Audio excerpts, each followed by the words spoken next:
Let's get back into lessons. Prepping up on metaphor is going to be our last big Parley thing, because you all already, just by doing it a little bit, saw how to use information. People coming from team policy and LD are like, well, can't you just lie about and make up quotations? Yes. Do you think your audience has to believe them? No. Do you think that's going to impact your reputation the rest of your life? Yes. Are most of you generally good people? Yes. It's just not a real problem. It happens now and then, but here's how it usually happens. College debate coach comes to tournament, spots this team that he thinks might make it to winning nationals, adopts them around octafinals, quarterfinals, and starts prepping with them every round through finals so that later he can say, I coached a national champion. And then, quarterfinals resolution drops. He gives some really bogus, silly example that his college focuses on, like Indo-Chinese dictators, that the debaters themselves know nothing about, but he has already memorized, because the college debaters do this. I just looked at Wheaton's playbook for this. They have a 500-page playbook of positions to memorize as many as you can. So you can just all through all these different critiques and disadvantages and things. And he spits it out and hands it to the debaters. And then the debaters go into a debate round and represent it as if they know it, but actually what they're presenting is flawed. That is usually the only time that I actually see debaters abusing of it. They don't know that they're doing it. They're doing it on advice from college coaches and debaters trying to vicariously live through it. So you do things like you said. In 2016, this article said that there are $2.2 billion of this. That's it. You just present it. And if you don't believe it as the other team, when it gets your turn to speak, you say, I don't really think that 6 billion of the world's population have benefited from this genetically modified strain of rice. I know my opponent said that, and an article said that, but that just sounds too outlandish. I don't believe it, and I don't think you should either. And that's it. Like normal life, guys. You don't have to live everything by a rule book. You can just say you doubt something. And I think that Parley is great for teaching you that skill. How to cast doubt when there's no way to verify something on the spot. So that is all. You know the rule. You can only grade what you wrote down in your own hand in prep time. You can write as many quotations as you want. But when somebody comes up here in Parley and says, they didn't have evidence for this, Aristotle, you sure did. Every form of proof that you provide. If you had a reason, it was evidence. So don't cast yourself short on that. Oh no. I heard Mark say something in the point of information. Did you hear him say, I'll take your first question? There is a strain of coaching advice that I tend to hotly disagree with that says limit people to 3 questions. Here's how debater Isaiah participates in that, because this happens at the college level too. I'll take your first of 3 questions, says smarmy debater. My partner and I look at each other knowingly, because we always do the same thing every time. We pop up and up and up and up, and we keep asking questions. Because once I get to 4, point of information. I've already taken 3 questions, but it's important. I say it's important. And you know what? 9 times out of 10, the answer is anyway. Because Parley doesn't have to be about rules. Who has the opportunity to decide whether they're taking your point or not? The speaker. Why do you need an arbitrary limit of 3 questions? What if the 4th one is important? You can take 2 if you want. You can take 1 if you want. You can take none if you want. You can take 10 if you want. It's completely up to you. So you don't have to say something like, I'll take your first of 3. When I say that, I never say that. When somebody asks me a really long, obnoxious, and annoying question, guess what I do as a debater? I don't take any more from them. Is there anything wrong with that? No. It's my floor. Like, why are you erecting some sort of crazy rule to protect what you can already protect? With the phrases, not at this time, no thank you, no more questions, please. or any number of other things that you wish to say because it's your speech. Tide it over. Yes? Wouldn't it undermine your credibility a bit if you said, what your first 3 questions or whatever, they get to 3. They pop up with the 4th. Oh, well, that's no, you already asked the last question. Well, this is important. If you then answer that question, doesn't that undermine your credibility because you said they only get 3? Yes, it's silly all around. It's just putting yourself out there to be exposed in some measure of silliness. Yes? In the Stowe rule specifically, is there anything about 3 questions? No. No. The Stowe rules are about 1.5 pages long, and I wrote most of them, so I know it's not there. Yeah, so people act like it's a rule such that you thought I was, didn't you? Yeah. It's not a rule. Here's a rule of thumb. 2 to 4 questions seems to... Guys, do you think your audience likes or dislikes points of information? They love it. That's the only time the 2 debaters interact. So what if you thought about that for a second and said, you know what, I have a 7-minute speech, I'm only going to plan a 5-minute speech. And I'm going to enjoy, instead of treating them like nuisances, the points of information. Your audience will love you. That helps a lot. Yeah, any other questions about that pet peeve? Then you have to be able to handle those questions, right? And so the pressure is on you. Yeah. So don't take a question if you can't. Do not do it. If somebody starts railroading you, you say you can use your own speech time and get back to your speech and ignore them. And that's part of the life lesson there too. You just have to learn to manage your format and your floor. And I, for one, when I'm presenting my partners a piece of paper, and perhaps I don't understand the words coming out of my mouth, I'm not going to take a point of information while I'm talking about it. Nobody else knows, but I know. But when I get to my plan, I'd better take points of information.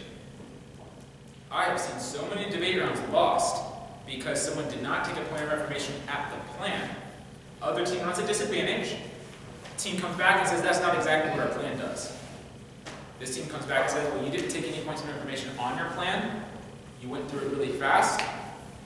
We heard what we heard. Judge, I think you should vote against them for case shifting mid-round or not answering our point of information because our entire negative strategy hinged on that. And they threw the round off by not taking any points on their plan. I've seen so many rounds when I lost on that one.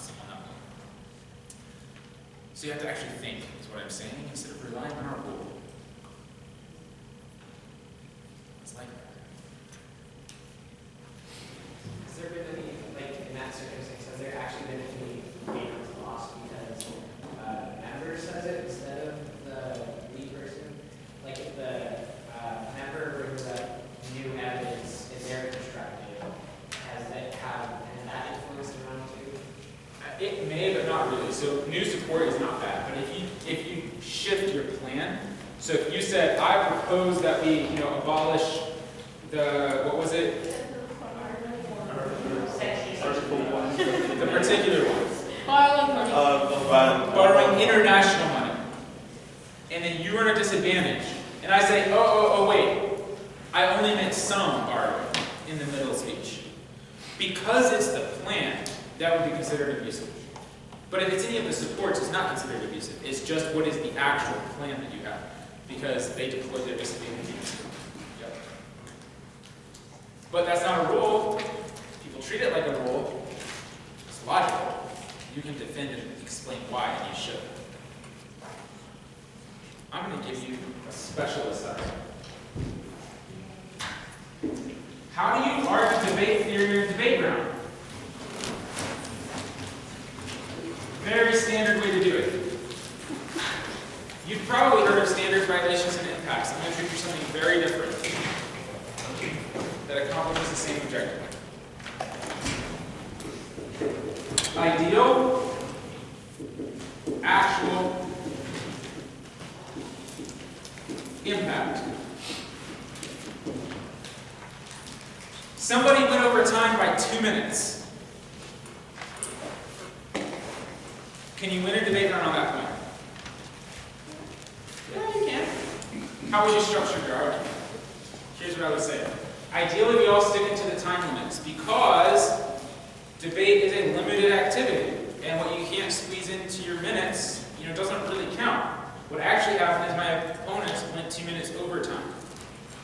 That's not really okay because they've got a bunch of extra arguments on the table that we don't really have time to respond to. I think you should vote against them for that. Now that's a scary thing to say. I'm not saying that that's a great argument.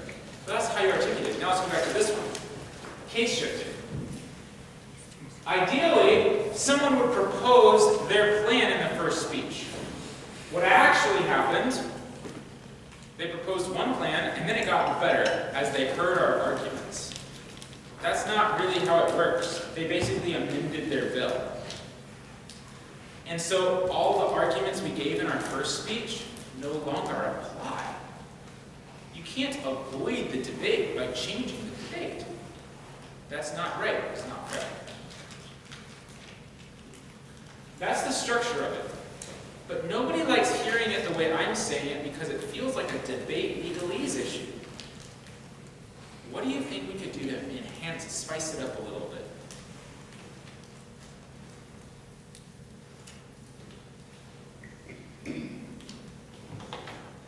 This goes for all debate theory arguments, from multi-actor fiat to condo CPs are bad to top cap. And if you didn't understand any of those words, that's the point. Okay? So the way to make something interesting and engaging that seemed like debate legalese is to get outside of debaterland. I have 3 that I like to tell. Bill in Congress, a company meeting,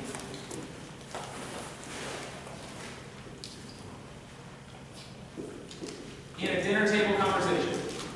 Oh, I have one more. A Harvard debate.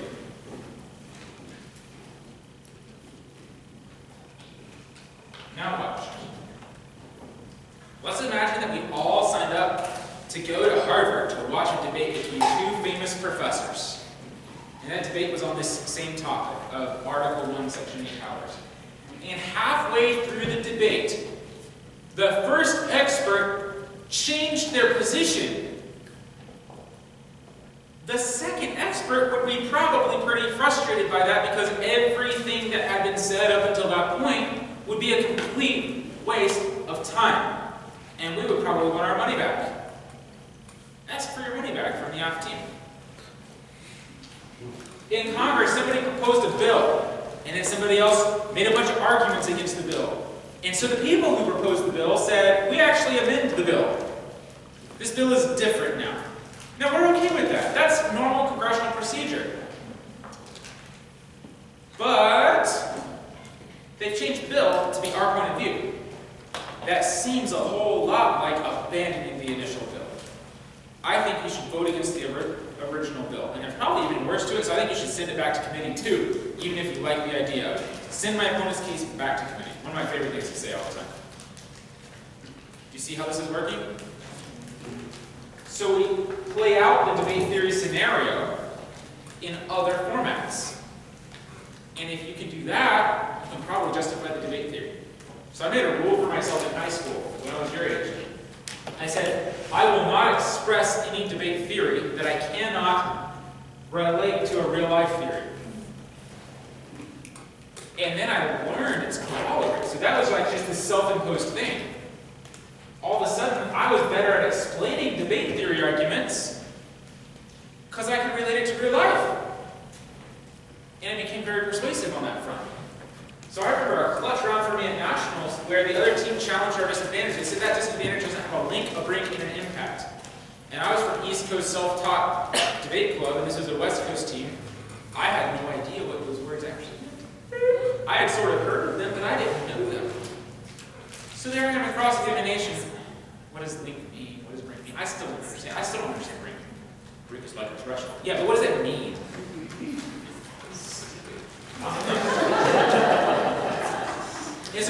said, I don't know what all those words mean, and I feel like I should, and I'm embarrassed by them. But I do know that there's a concept in life called cause and effect, and you should judge an idea by what it causes, what effects it causes. Nothing in my argument lacked the basic feature of cause and effect. You see, their case does this, that's the cause. And the effect is this, and it's a pretty bad one. So I don't know about this debate theory stuff. But it seems their case is a bad idea. The judge was a debate coach who did know all those words, said I should go learn them, and voted against them. Because she's like, you're right. It was link, brink, and impact were internally contained inside of cause and effect, which they are, believe it or not. Brink comes from college debater land. It's not something you need. And people teach link, brink, impact because it sounds good. But actually, link impact are all you need for it. Link impact is a better disadvantage than a link, brink, impact disadvantage. It's much stronger. Yeah. Can I ask what a break is? Yeah. So here's what a brink is. A brink is a threshold. It's the last straw that breaks the camel's back. So when someone runs a case that says we are going to sanction China for their intellectual property rights violation, negative comes up and they say, this is going to make China go to war with us. Apt response might be, no brink. We just aren't on the brink of war. This isn't going to push us over the edge to a war with China. Because there's all these other bad things we're doing. Does that make any sense? Now what's funny about that, though, is that this comes from college debater land, where the vast majority of your impacts are supposed to be terminal. Meaning, they end in thermonuclear devastation, biodiversity being gone, and dehumanization of women or minorities. I'm not kidding. Those are the three impacts that count in college debate. And we had a great time as debaters saying things like, and this hurts the economy, and the other people like being, first response is not a terminal impact. And then they run a disadvantage. I have heard this disadvantage. Here comes an AF team. We're going to build a bullet train between Denver and San Francisco. We're going to build a fast train. Great. Other team. Here's why that's going to cause nuclear war. Because most of college debating and most of high school debating at the National Speech and Debate Association, so your public school counterparts, we are actually going to digging into the club's back files, which usually the coach manages, because the coach is living vicariously through students rather than helping them to think. And it's a room full of Rubbermaid tubs that have link stories, is what they call them, a link story. So it has a story that as long as you can get to this one cause, it's got the rest of the evidence for that going all the way to nuclear war. And so each new topic, what you actually do is you say, we've got a hegemony bad critique, a hedge K. We have to figure out how to get the new resolution neat to the public to link to the hedge K. And they're going to use a brink to do it. And so somehow, they're going to find some crazy quotation out there about how bullet trains actually are part of the conservative agenda, which actually leads to Trump getting elected, and Trump has said this, war on China. That's standard high school college debating. You should see some of the plans that they have. Their plans are things like, we'll increase foreign aid. Like, we're just going to increase foreign aid. And all of you would be like, how much? By whom? To whom? Because it's just a very different world. So, that's where it's going. Back here, Congress, company, dinner table, and Harvard. These are 4 settings in real life that debates often take place. And if you can impact any of them to those, then you're on good footing. Multi-actor fiat. The reason you shouldn't be able to say what the United States does and what any particular states do at the same time, whoa, nobody in the world has that much authority. You either act on the authority of the parliamentary congressional body or assembly, or a different one. You can't act on multiple ones at the same time. Their plan requires both China and the United States to act. Their plan requires both the United States and each of the states to act. That's too many governments. Ideally, you should just have one government involved in any debate case. They have too many. You should vote against them because it's unreasonable. Nobody in Congress would propose something like this. Yes? How exactly would you use the dinner table as a, how would you use that? Let's say I invited you over to dinner to talk about our agricultural and food safety policy. Okay?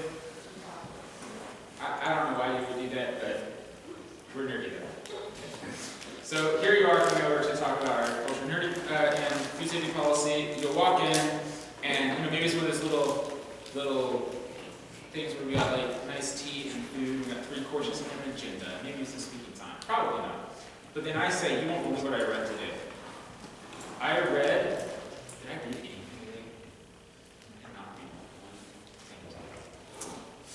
Oh well, I read that ISIS is invading Iran. Whoa. I think that's bad because blah, blah, blah, blah, blah, blah, blah, blah, blah, blah, blah, blah. And you're like, I'm going to draw a picture of a Buddha bear. Sorry, can't let that go. It's super funny. That's a dinner table topicality gone wrong. She came over to have dinner and talk about this thing, then we talk about something else. That's just super frustrating. You should be super frustrated. With topicality, I usually go somewhere else too. I usually go to the company meeting. Because every judge has experienced this. A bunch of people who know what they're actually doing are in a boardroom right now, and they're working on a marketing project. Okay? That's what the agenda says. They're marching through the agenda. In comes the CEO. Boom, boom, boom. So you're just like, hey, everybody, I just had this great idea. There's a new market we should enter, and then he takes over the whiteboard, erases a bunch of stuff, and it's like, all this other stuff that I'm going to Indonesia, and half the people in the room are like computer programmers. They have nothing to do with this at all. The other half are like, we have some deadlines and other meetings coming up, and the other one who called the meeting in the first place is like, this is not the agenda, this is so frustrating, and none of them say anything. And then the person leaves and they have to reschedule the meeting. My opponent might be right here about their case, but you need to reschedule the meeting. It's not the right topic. This isn't the agenda we came here to discuss. We're supposed to be talking about food safety and agriculture. Do you see how that works? And all the judges are like having flashbacks. They hate that. Yes? That should be about 1:30 to run, so I'm just wondering, based on time frame, why would I do that instead of running a procedural that I could do in maybe 15 seconds? This is a procedural. I know it's a longer version of a procedural. Right. So you've already probably understood that I think you should be running 1 to 3 positions per debate round. So you weaken the power of your procedural by just arguing a 15-second procedural. And I hear a lot of judges will say, if they have the gravitas to say, you didn't spend enough time working on that for me to persuade me. So if you just say, topicality is a pre-fiat issue, it's in the rules that you're supposed to be on topic, and my opponents are not on topic, so you should vote against them and move on. Unless you're dead 100% certain that they're going to vote for you on that, that's usually not persuasive. So my suggestion is that for the general audience, to actually bring the argument alive for them through the use of example and illustration. But if you had me as a judge, honestly, this is one of the reasons I don't judge. It's not fair. I would prefer the 15 seconds. Because I've heard it. And I'm bored. Does that make sense? And that's why debater land goes downhill. Judges come in and they hear their 1500th hedge kit. They already have it memorized themselves, probably. They're expecting claim, 1 sentence proof, claim, 1 sentence proof, claim, 1 sentence proof, and they're interested and engaged by filling out 9 to 13 sheets of paper. But your community judge is not interested by that. So does that help answer your question? So it's really audience-based. This is persuasive to general audiences. Okay? On to prepping up on Harley. Someone give me a metaphorical topic, and we are all going to prep up together. It'll be kind of fun.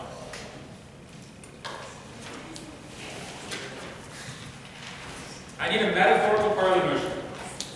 White is the new black. Okay.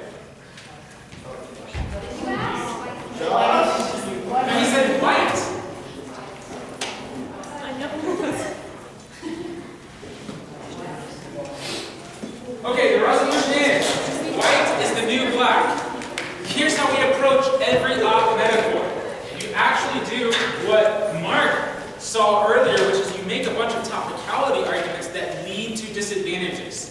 You're going to prepare disadvantages and counterplans based on the resolution. Now, we have no idea what they're going to say. We have absolutely no idea. But we can compare the algebra against what they're going to say, and the second we hear what it is, have some extremely compelling arguments against it. Meanwhile, the government team's over there stressing out about this. Like, how do I prove this? What does this even mean? You have a huge time advantage if you just start doing what I'm going to teach you, which is step one, we create topicality burdens. I'm going to get started, but then start yelling up to me and we'll make the whiteboard a full place, okay? So, white is the new black. First, they must choose something that is white, not gray or colored. 2, white is absence of color. Am I right on that? No. White is all of them.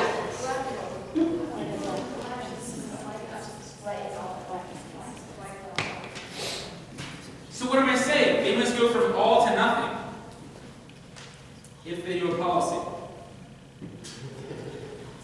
Is a full stop to a policy going from all to nothing generally a wise idea? No. So this is going to sound crazy to you guys at first. I'm going to have a standard disadvantage and counterplan about phasing something out. If they came up here and they propose to change something, I'm going to say, by the resolution's interpretation, the only thing I have to go with is out to protect me. You have to go all or nothing. There's a huge disadvantage to that. Here it is, my counterplan, 12-month phase out, same thing. Yeah. So to link a topicality to a disadvantage, you just say, they're not doing what the resolution says, but if they did, here's all the bad things that would happen. Yeah, so you continually put them in a double bind. So either they're off topic, or they bite your disadvantage. So all we have to do is prep disadvantages that link from the resolution, so that the disadvantage is caused by the logic of the resolution. Let's keep going. Help me out. What are some other just ideas? What does this resolution mean? That's all I need. Or what should it mean? And we can contradict ourselves, by the way, because we're going to compare lots of strategies, and then choose one. Black is necessarily nothing, and nothing cannot be something. Nothing cannot be something. Good. What else can we see about this resolution? What type of resolution is it? Fact, value, or policy? Fact. It's a fact resolution. So, they're making a declarative statement, aren't they? Does it change the nature of white? Does it change white, or does it change the perception of white? Perception. It's a perception debate.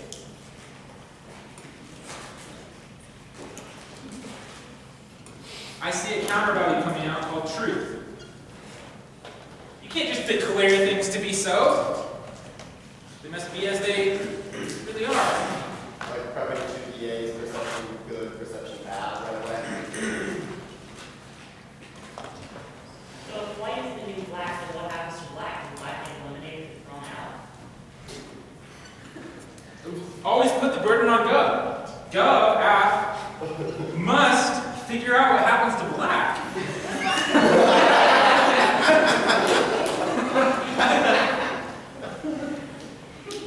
Keep having fun with it. That's a great argument. They must, the objects there is talking about, one of them must be white and one of them must be black. And we don't mean literally, right? Depends on what happens when we get it around. Well, and the other thing is, white is all the colors, black is none of the colors, so they must be directly opposite of each other. Oh, direct opposites. Yeah. Yes, that's right. They have to oppose each other naturally. So they can't just say like, You I don't know. Gray. I mean, it's gotta be, Opposites. Israel-Palestine, level opposite. Or if black is nothing and white is everything or at least something, then they have to have taken something where there was nothing and put something into it. So now that nothing is now something. What was black is now white. As in the actual color changes, or as in? Just anything. words? But the difference maker is light. I mean, that's what changes everything, because you have to have light in order to perceive any of that. Right, so the third thing, everything looks black without light. Right. Very nice. So there has to be a third object in the resolution that's not named. Do you guys see how hard this is going to be for app to accomplish? Now, hear me well. I'm not saying that this is fun for your audience. I think most metaphors are not very fun for an audience. It's more like this weird game between all of the debaters. But if you're stuck with it, play it. So when you run your tournaments, if you have metaphors, have them be much more active metaphors than something like this.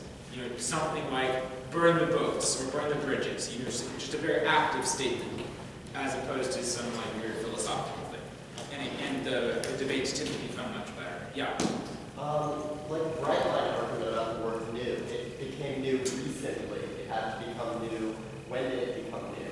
When did white become the new black? Urban. They need a bright line. Yeah, bright line, urban.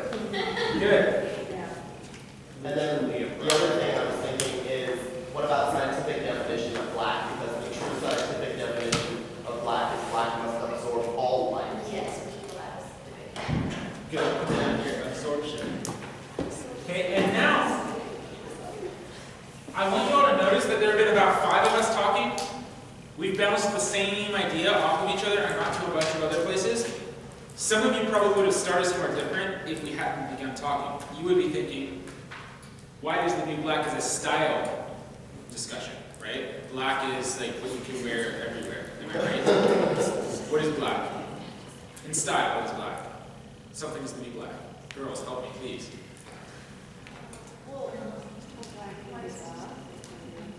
It's a new basic color to go to instead of a standby of black. Yeah. White is the new black. Black's the standby, right? You're always safe. Right. What about kitchen appliances? It's a new standby.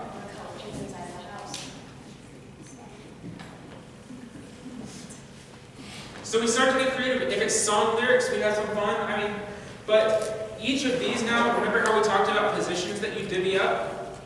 You just divvy these up as positions, as up. And I see inside of these all kinds of counterplans and disadvantages, and you start looking at historical evidence that you're actually going to use. So an example would be if we took perception to actually that was mine. Let me take somebody else's. Okay. I really like this bright line. So I'm going to take the bright line one. Based on the word new in the resolution, I build it out. Now watch attention. An argument of points. I will say 1, link. Resolution says new.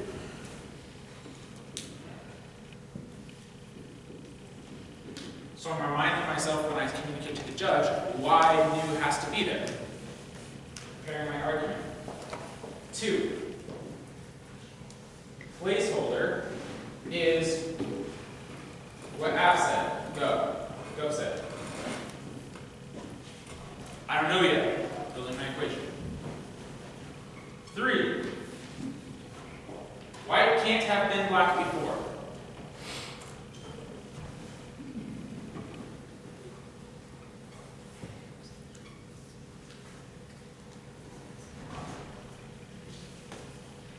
This is shaping into a topicality standard. I want to see if I can make it into a disadvantage.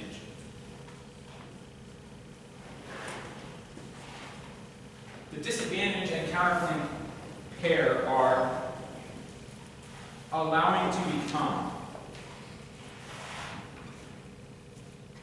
And I would literally say to my partner right now, if I had one, go Google the phrase white is the new black in quotation marks, and give me 4 or 5 examples of times that society, the media, anyone has said something is the new black. I'm fishing here. Can somebody do that real quick? Yeah, search it. Quote, in quotation marks, is the new black. You can actually put a star there if you want to, a little shift A is the new black.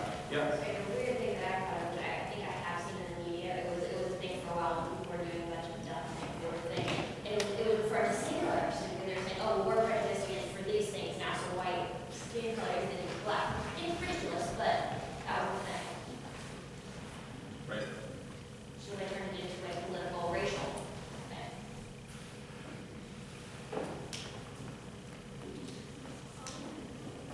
You have any examples yet?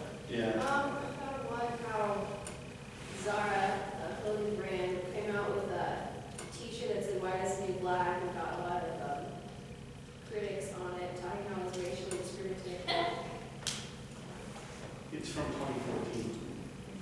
White is the new black. It's white t-shirt emblazoned with the words, white is the new black. That came from August 14, 2014. I found an article from the Washington Post in 2015 that says white is the new black for cars, luxury sports cars. Can you delete the white part and give me something other than white? Because for this position, I'm trying to go for what things have become the new black besides white. This may be a far out guess, and I'm trying to be funny or anything, but a long time ago, it was like a whole entire internet thing about the dress being black or blue or white or gold. Yeah, I remember that thing. Well, I mean, you have That's There was a perception of a picture because people perceived Yeah. this color being this color was actually another Yeah, color. I was in the minority on that one. So. You have a whole bunch of things. Well, one is orange is the new black, is that TV show. And then there's a whole bunch of other stuff. A little bit, Red is the new black some song. is not appropriate. Give me some song lyrics from that. Where's that? There's an album called The New Black. Okay, tell me some song titles. This is real prep to me. Okay, Because so off on metaphor, I'm so relaxed. I already feel like we've won once I'm off on metaphor. And so for me, it's just like, yeah, let's look at some song lyrics and stuff. I'm writing my ideas down. Because whatever they say, even if I haven't prepped out my full position, I'll be like, oh, let's get at this one. I'm going to prep a position on that now. That is all. song lyrics for red is the new black. Did you want the song Yeah. lyrics? Can't pretend to be something that you're not special. You gotta look inside and see all your options. You gotta trust in yourself. Don't get your confidence from that man. You have to sing it. Okay, so here's what I want to show you guys. I hear those lyrics, and I think it's actually this position here, the perception debate, and I say, this is about pretending to be special. This is about participation awards. This is a statement about society that deletes meritocracy. My value is meritocracy. You are what you are, and it's okay. And when we try to tell people they should be something that they're not, is actually what leads to all the problems that we have. And I'm going to come up with a bunch of examples of those. Do you see how that might resonate with a judge? Yeah, it's a great position. And that's just one of 13 we thought of. So being off of metaphor is easy, I think. Let's do a really plain and straightforward metaphor real quick. I think being go on these is so hard. Ooh.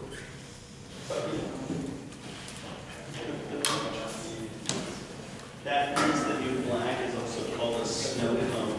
Yeah. Yeah, a snow clone is when you take, it's one of the easiest ways to be funny, is when you take a famous quote that people know and you stick different words in it. So if you ever want to be funny, ask not what your father father. I was thinking Star Wars, was what I was going to say, and then I was like, let me go with the very famous one, and I stuck. But that's kind of the point. Ask not what your country can do for you, but ask, and then insert anything you want. So ask not what your country can do for you, but ask how soon is it until dinner? And then that's it. That's a snow cone. It's a super easy way to be funny. I am your father, Luke. Anyway, you can mess with it. straightforward metaphor that maybe one of you have ever had at a tournament before. Cinderella doesn't need her prince. That's good. The towel is wet. I got that one once. The towel is wet.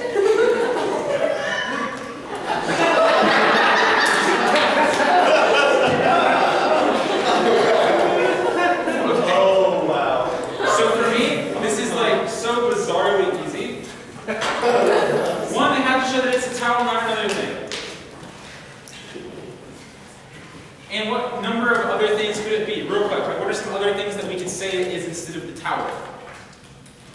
Dishcloth. A smaller cloth? Your clothes? Your skin, we won't go any further. Skin and hair. 2. Wet means recent.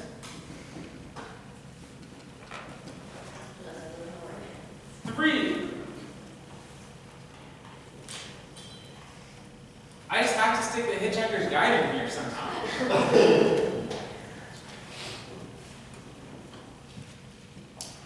Is correct. So, notice what I'm doing. I'm taking each word and I'm isolating its permutations. So the longer a metaphor is, by the way, the easier this gets, because the more knots you can tie people in. It's not a towel, it's some other kind of thing. Wet equals recent. But now, what if we agree that what they say is a towel, but it's damp, dry, drying. Oh, standard bright line. They have to define what wet is as compared to damp or dry or things like that. Yes, and so we shove that back on them. So you guys see where this is going? This is like just really easy. I don't want to stop boring everybody, especially the parents, because they're like, this is a waste of time. And it kind of is. But it's creative fun, right? And so as a 15-year-old dude, you're like, yeah, I can think of 17 things, alternatives for towel, 17 alternatives for is and for wet. And you're like building this cool matrix in your mind. So it is fun, it's strategic. And it's definitely where you want to be up and not go. Yeah. Yeah, so, you know, they always inevitably have something like, dude, there is an elephant, kick the elephant out of the room, or something. You're like, whoa, that's such a nice big phrase. Okay, it's not an elephant, it's this, it's that, it's not a room, there's nobody to kick, it's not a kick that you should use. You should acknowledge the elephant instead of kicking the elephant. And like you just go all the way through all the things that could happen in the metaphor. So do you prep op by going through, do you prep gov by going through all the iterations of op and then moving backwards? You don't have time to. So as gov, here's what most govs do in high school. They think, we can take, and then they say something that's just like I told you earlier about values and definitions, that's so skewed to their side, they're going to bite topicality in 7 different ways, and they don't see it coming. The only way to approach a metaphor as gov, in my opinion, is to be as straightforward and predictable as possible. Because the defense op is going to hide behind it, well, we had no idea what they were going to do. And so as gov, we have to be like, this is one of the top 3 issues in the world. If anybody's going to debate about something in a generic environment, we'd probably pick Black Lives Matter, the election, and ISIS. And we picked one of those. This is imminently predictable. That's kind of the direction you would go. Yeah, I had one once, mute the red phone. That was a very challenging one to be go on. So we said mute means to end, and the red phone meant secrets. It's like the classified phone. And so that only got us so far, so we had to say we're going to end the secrecy on something. And so we had the government declassify some issue. And it's very top colors. And a cat cake. Yep. So as permanent, you can argue that it doesn't have to be towels, like, you can argue that, or? Of course you can. And they- Does anybody want to hear a debate about the towel is or is not wet? No, it's not debatable. Like either it is or it isn't. So yeah, you take a metaphor and you turn it into a policy factor value, and then you approach it thus, metaphorically. So the towel is wet. Let's see. So what do we dry ourselves with?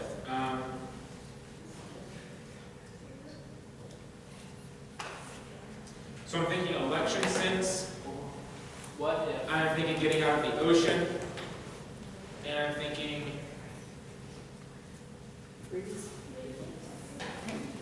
So I may say our military, I think I can defend in a case that says our military equipment is aging and needs to have reinvestment in it. It's like a wet towel, like you can't really use it anymore. And the reason this is defensible is because when you think of wetness, you think of the ocean and our Navy and stuff. It's weak, but it's okay. And you know what my member of government is going to do during prep time? He's going to come up with 13 reasons that that's an okay interpretation. He's going to go look on the news and try to find any mention of the word towel in association with the word Navy. And we're going to have 14 associations. We're going to tell the judge that there were 118,000 search results on Google for the words towel and Navy. That's how we're going to defend ourselves. I hate you, though. Yes. Sorry, it was just, I was thinking about it, because so the towel is what you can look at it, it is wet, but is it wet before or after you have to use it? Because if it's wet before you have to use it, well, what purpose is that going to serve? Somebody else used the towel, you stinkers. So like, so the towel is wet, so then it's not really useful for what it's meant to be, so it needs to be thrown out. Or after it's already been used, so it should be either fixed or got rid of it, not useful anymore. So you can look at it from either, right, I think those three basically, right? Yeah. So you have to Pick one. something that would, You just whether have it's to a pick law or a. Yeah, and then at this point, if your temptation is, and now I will do something that I uniquely know lots and lots about, and so you choose something you know a lot about. You choose the Niger Delta and the Urhobo, Ijaw, and Tikiri tribes. I've done that before, thinking, yeah, I've got a great case because I happen to know all this random stuff about these 3 tribes from the Niger Delta. The other team's like, that's not predictable. The only measure we have of success in OC is that somebody on Gov does something predictable. And we've never heard of the Niger Delta, much less the Urhobo, Ijaw, and Tikiri tribes. Vote nay. And we lose. Give us an idea whether we are plastic. Okay. Yep. So the government has to choose something that's predictable to a certain degree. It's not a rule, but it's a pretty reasonable standard, yeah. Because Parley is about general knowledge. What's the use of Parley if we come up here and we're like, and clumpy nut? It is, this great product that saves children's lives when they have it. Don't you know about this op? To which many ops would cave and they'd be like, I don't know what to say about clumpy nut. I had never heard of it before. I always try to turn weakness to strength. My opponents have proposed to an issue that you have no idea about, and neither do I. I think you should vote against them because you would not make a good decision if you voted for them. Yep, every judge is like, yep. You just have to put words to your doubt. It's one of my favorite coaching techniques, actually, when people are stumped, is to say, all right, get off debate, forget debate. What do you think about this? Well, it's dumb, it's just small and silly. You gotta find a way to say that. Being able to say that small and silly. Your judges are all thinking they're waiting for you to be able to articulate it in a way they can vote for. Okay, I have plowed through what I consider to be all the Parley specific stuff. Before we move on, are there other Parley questions that you would like to adjust? So open Parley smorgasbord.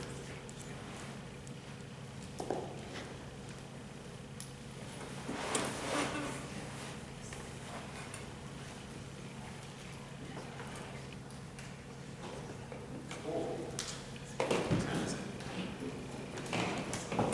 It's 4:30. You said dinner was at 6? What was that? What time is dinner? 6. 6. Okay, quick break. A question just on metaphors in general, because we have a tournament coming up.